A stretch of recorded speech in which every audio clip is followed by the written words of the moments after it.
When finally signed a new Liverpool contract last summer, there was an outpouring of relief from supporters. It seemed as if one of the club's greatest ever players was creeping towards a free transfer to a domestic or European rival in what would have arguably been the most painful exit in Liverpool history. The looming threat certainly felt something akin to the Times flirted with a move away, which is the highest compliment Salah can be paid.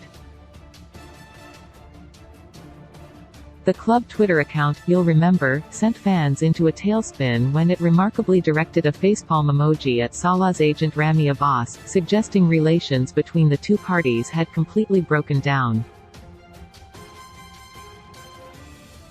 But that turned out to be a publicity stunt, and when the official announcement of Salah's extension arrived soon after, the collective heart rate could finally settle. But deep beneath the surface, there was an uncomfortable sense that this respite would only be temporary.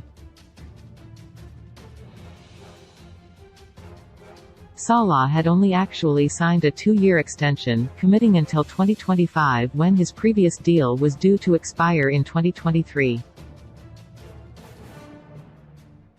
Liverpool had hoped to end the uncertainty around its star player, and while it has done so for now, it won't be long before it's facing the same issue again.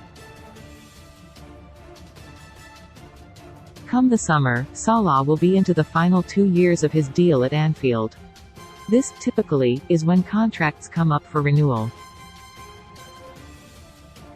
That's because clubs know that, when a player enters their final 18 months, suitors start to pay attention. If it gets to 12, you're potentially looking at a final opportunity to cash in. Then, at the 6-month stage, a player is able to negotiate pre-contract terms with a foreign club.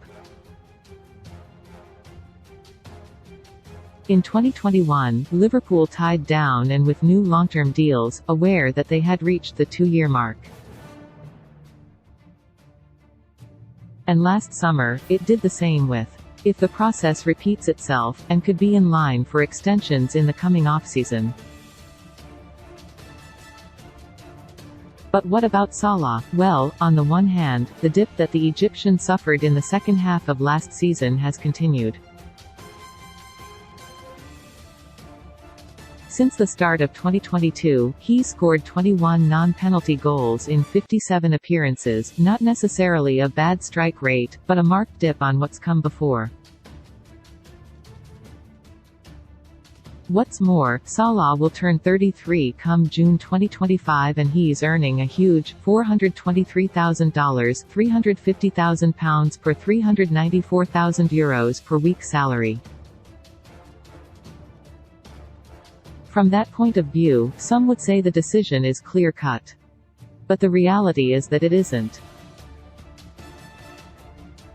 The winger's dip in the first half of 2022 can potentially be explained by the physical and mental exertions of an Africa Cup of Nations campaign that ended in a penalty shootout defeat after the maximum 750 minutes of football.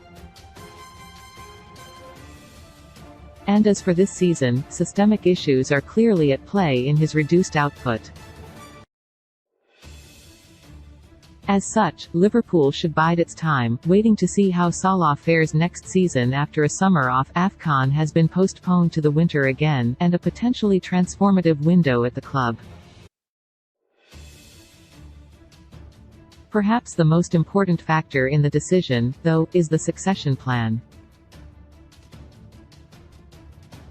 If it is to let Salah go, Liverpool needs to be totally confident in its chosen heir, whether they're found in-house or, more likely, through the market.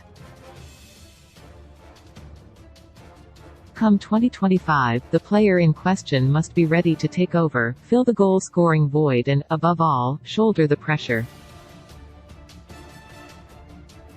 Not since Gerrard departed and took on the armband has a Liverpool player been left with bigger shoes to fill.